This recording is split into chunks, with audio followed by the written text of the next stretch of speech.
السلام عليكم ورحمة الله وبركاته. طبعا ما وحشتونيش ولا حاجة لأن احنا كل شوية في فيديو وفي المقر والكلام ده، بس اهو خلاص هانت والله. ما عادش غير بالنسبة لك أسبوع يعني وهتمتحن، فربنا يوفقكم بإذن الله في امتحانات الترم وتاخد الأجازة بقى على خير يعني. معلش والله إن أنا زهقتكم طبعا الترم ده، بس هو كان كل الهدف مصلحتك والله وإن أنت تبقى تمام يعني. فلو حد زعلان من إن احنا ضغطنا عليه أو إن احنا بنحاول نحل كتير قوي، يا ريت ما تزعلش. طبعا هو كان كل الهدف مصلحتك. ربنا يوفقك ويوفقنا الى ما فيه الخير يعني باذن الله.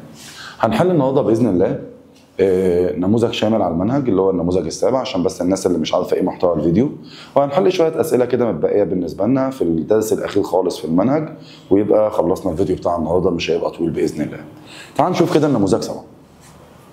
بيقول لك عضو انتاج الغذاء في اشجار البرتقال: شجر برتقال، شجر استفندي، شجر تفاح. ما اللي بينتج الغذاء هي الورقه، عشان الورقه بتعمل عمليه البناء الضوئي.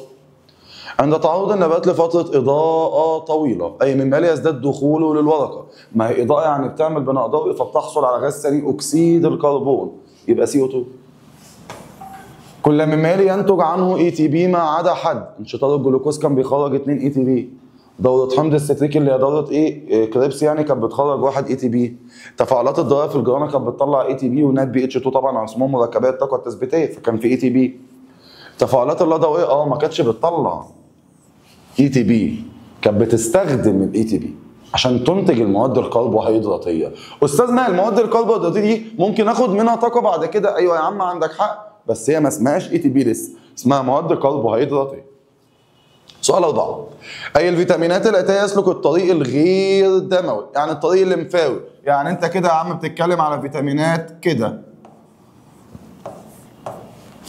ليصل إلى القلب.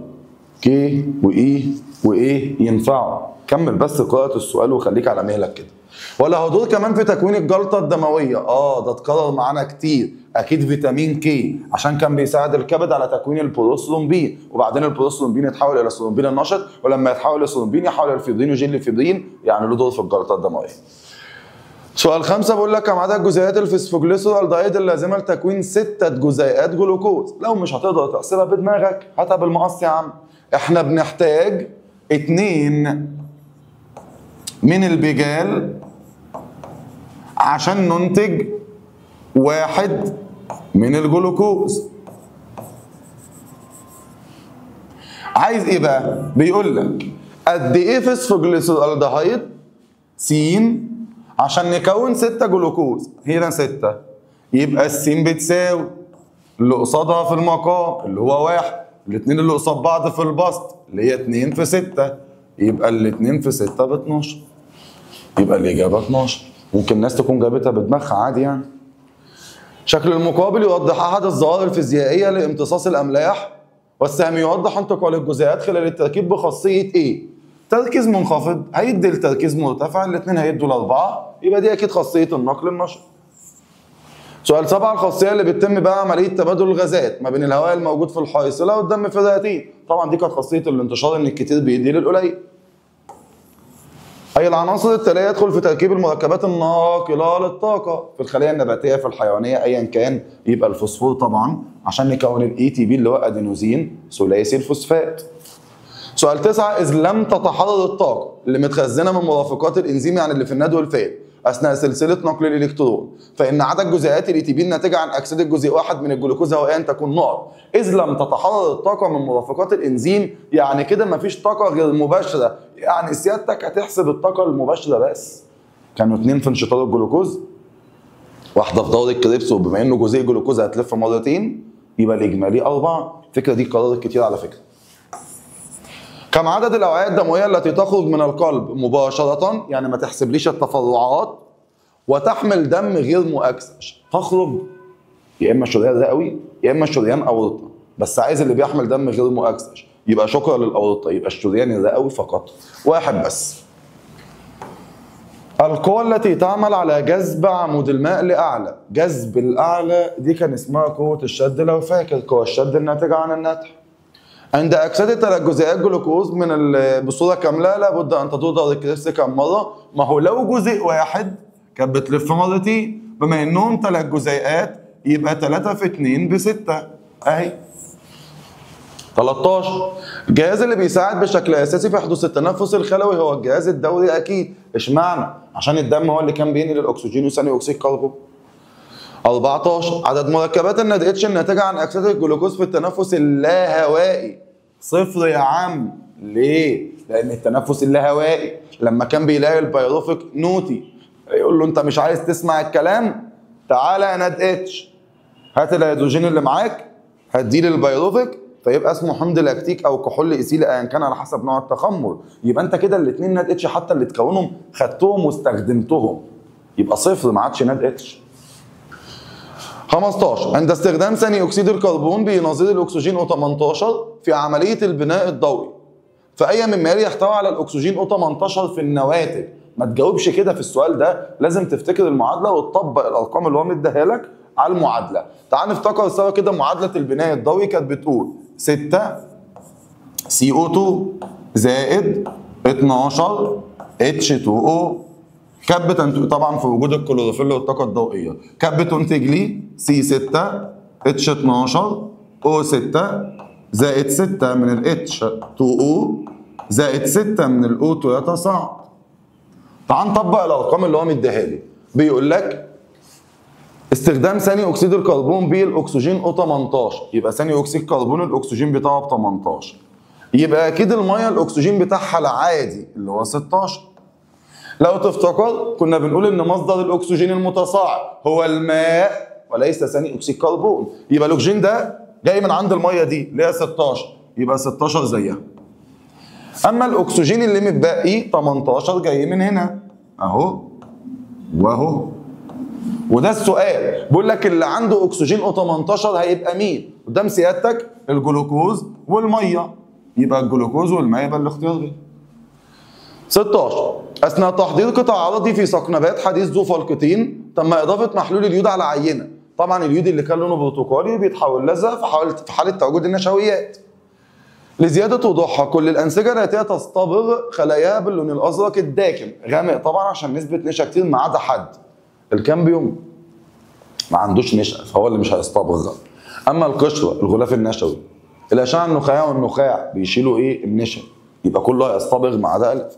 17 كل النباتات التاليه بيحصل عندها ادماء بسبب الضغط الجذري ما عدا طبعا المثال المباشر اللي هو الصنوبر اللي هي معرضات البذور لما كانوا بيقطعوا الساق ما كانش بيطلع نقط ميه ولا حاجه. 18 اي العصارات الاتيه تشارك في هضم البروتين. عصاره صفراويه تحويل الدهون لمستحلب دهني لا. عصاره معويه العصاره المعويه كان من ضمن مكوناتها مجموعه انزيمات البيبتايديز اللي بتحول سلاسل عديدات البيبتايد لاحماض امينيه تنفع. عصاره معديه العصاره المعديه دي كانت بتحتوي على ايه؟ كانت بتحتوي برضه على البيبسين اللي كان بيحول لك البروتينات الى سلاسل قصيره من عديدات البيبتايد تنفع.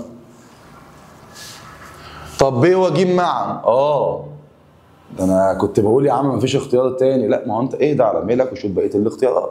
يبقى كده ب وج الاثنين ينفعوا، يبقى نمسح كده الاختيارين اللي نفعهم والاختيار الاصح. اي المواد التاليه لا تتكون داخل الكبد. الجلايكوجين بيتكون وبيتخزن في الكبد. انزيم اللايبيز لا يا عم ده انزيم اللايبيز ده كان تبع العصاره البنكرياسيه يبقى هو ده. الوعاء الدموي اللي بيحتوي على اعلى نسبه من نواتج هضم البروتينات بعد اتمام عمليتها الهضم والامتصاص. طالما نواتج هضم البروتينات يعني احماض امينيه حلينا على الفكره دي كتير كان الوريد البابي الكبدي لانه لسه طالع طازه من الامعاء فشايل لك الطريق الدموي بمكوناته كلها يبقى الوريد البابي الكبدي. فسر تحتوي الخلايا المرافقه في نسيج اللحاء على كثير من الميتوكوندريا والريبوسومات عشان تنتج الطاقه ودي عشان تنتج البروتين. يبقى هقول له لإنتاج الطاقة والبروتين اللازم لإتمام الأنابيب الغربالية لعملياتها الحيوية. يبقى عشان يقدروا يساعدوا الانابيب الغرباليه تعمل حركه الانسياب الايه؟ السيتوبلازمي. 22 بيقول لك تختلف عمليه الامتصاص في الامعاء الدقيقه عن الامعاء الغليظه. ما ده صحه العباره مع التفسير صح طبعا يا عم. ليه؟ عشان الدقيقه كانت بتعمل امتصاص للغذاء المهضوم عن طريق الخملات، اما الغليظه امتصاص للميه والاملاح عن طريق التحززات. مختلفين اهو. يبقى هقول له صحيحه. ليه يا ريس؟ لان الامعاء الدقيقه تمتص المواد الغذائية المهضومة بواسطة الخملات، بينما تمتص الأمعاء الغليظة الماء والأملاح بواسطة التحززات. ماذا يحدث في حالة عدم ترطيب الحويصلات الهوائية ببخار الماء؟ اتفقنا يا اخوانا ان بخار الماء اللي كان بيبقى موجود حوالين الحويصلة كان وظيفته ان هو يدوب لك اكسجين وثاني اكسيد كربون عشان يعمل سرعة لتبادل الغازات. طب لو ما فيش يبقى مش هيدوب الاكسجين وثاني اكسيد كربون، فيبقى في صعوبة في تبادل الغازات. هعكس الوظيفة. يبقى هقول له يحدث صعوبة في تبادل الغازات لعدم القدرة على إذابتها. 24 بيقول لك وضح العلاقة بين انقباض وانبساط البطينين وضغط الدم. طبعا الانقباض كان بيعمل لك في ضغط الدم رقم علوي، والانبساط كان بيعمل لك في ضغط الدم الرقم السفلي. ده اللي هحكي عنه. يبقى هقول له لأن الرقم العلوي لضغط الدم ينشأ من انقباض البطينين، بينما الرقم السفلي ينشأ من انبساط البطينين. ده بالنسبة للنموذج السابع. تعال نشوف بقى كده شوية الأسئلة اللي اتفقنا عليهم اللي متبقيين طبعا في نهاية الدرس الأخير في المنهج، آخر صفحتين في المذكرة. سؤال 16: ما الجزيئات التي يمثلها الحرف س بالشكل المقابل؟ الحرف س بيشاور لك على حاجة جت من نباتات وراحت للحيوانات، يبقى أكيد دي يا جماعة المواد الكربوهيدراتية اللي النبات بيعملها، يبقى الجلوكوز. خش على سؤال 17 بيقول لك ادرس الشكل التالي ثم حدد. أي الاختيارات التالية توضح ما سيحدث لماء الجير في كل من الدورين 2 و4 على الترتيب بعد ضخ الهواء. هو بيتكلم كده عن 2 و4.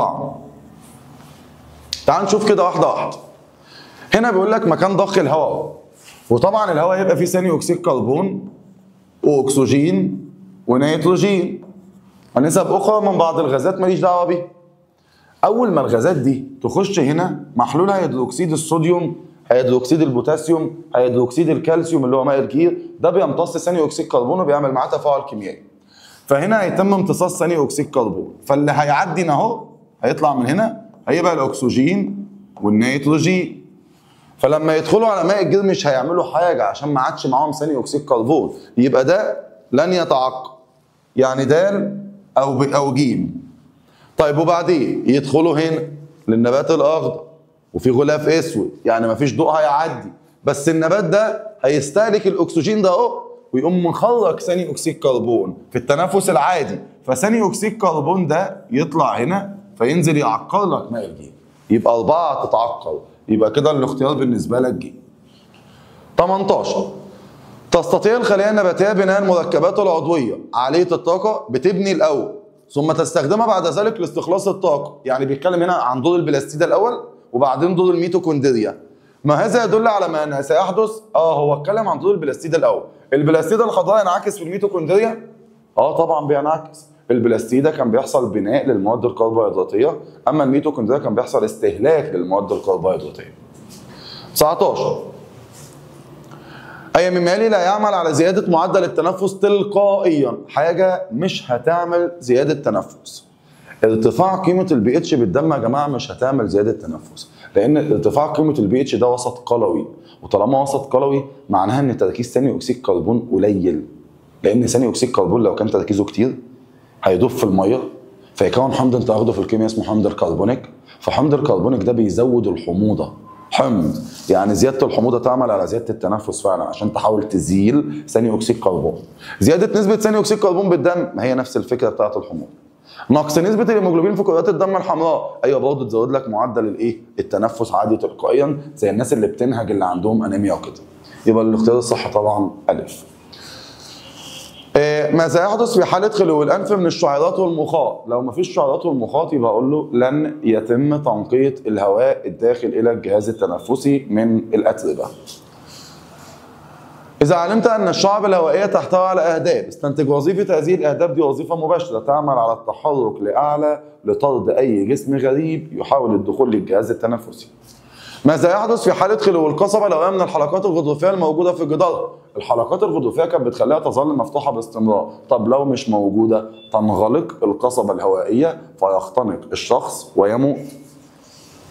على الوجود ملايين من الحيصلات الهوائية في الرئة الواحدة، دي الحتة بتاعت زيادة مساحة السطح المعرض لتبادل الغازات. ماذا يحدث في حالة زيادة سمك جدر الحيصلة الهوائية؟ هي كان سمكها قرية فكانت بتعدي الغازات بسرعة، طب لو زاد السمك صعوبة مرور الغازات. أين يتكون ثاني أكسيد الكربون في الثدييات؟ جميع خلايا الجسم. وضح بالأسهم مسار وصوله إلى الرئتين ليتخلص الجسم منه. هنا بقى أنت ممكن تحكي حوار طويل لحد ما يوصل للرئتين والجسم يتخلص منه، اللي هو إيه؟ خلايا الجسم، شعيرات وردية، وريد أجوف علوي وسفلي، الأذين الأيمن ينزل الدم، البطين الأيمن، الشريان الرئوي، شعيرات شريانية داخل الرئة حول الحويصلات الهوائية، حويصلة هوائية ثم يتم طرده خارج الجسم. وممكن تكمل كمان حويصلة هوائية وبعدين تطلع بقى واحدة واحدة، شعيبة، شعبة، قصبة، حنجرة، بلعوم، فم أو أنف. ده كده طريق طويل، أو ممكن تقول يتم التخلص منه وخلاص زي ما قلنا في البداية. سؤال 7 ماذا يحدث في حالة وضع نبات نامي في صندوق زجاجي مغطى بغطاء اسود وخالي من الاكسجين وتركه لعدة ايام؟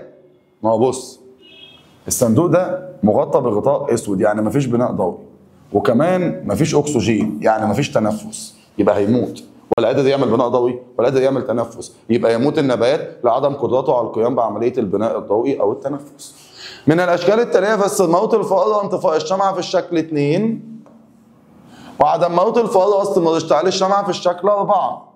هنا هقول له مات ليه؟ عشان الفار والشمعة وهي بتحترق الاثنين محتاجين اكسجين، يبقى هقول له لاستهلاك الاكسجين الموجود في الناقوس الزجاجي هنا اهو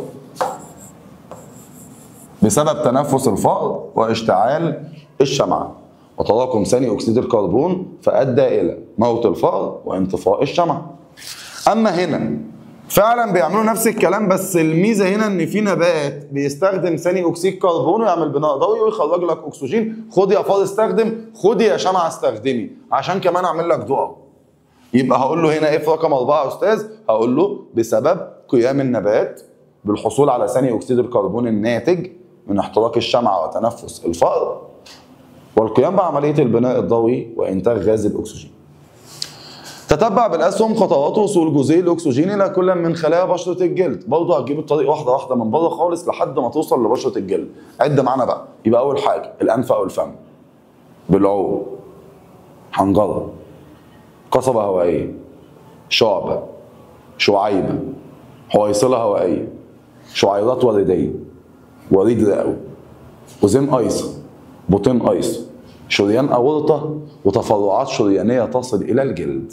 يبقى انت قلت القصه كامله، التنفس مشى ازاي وبعدين دخلت على الايه؟ على الجزء اللي هيروح يعني اللي هو الوريد الرئوي اللي هيودي لك الدم للقلب بعد كده والقلب يبدا يوزعه.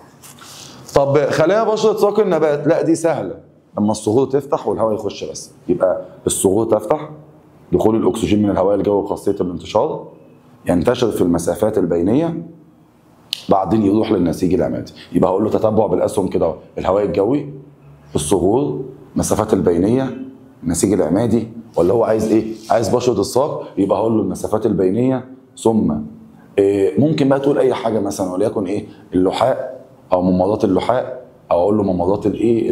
المسافات البينيه ثم بشره الساق.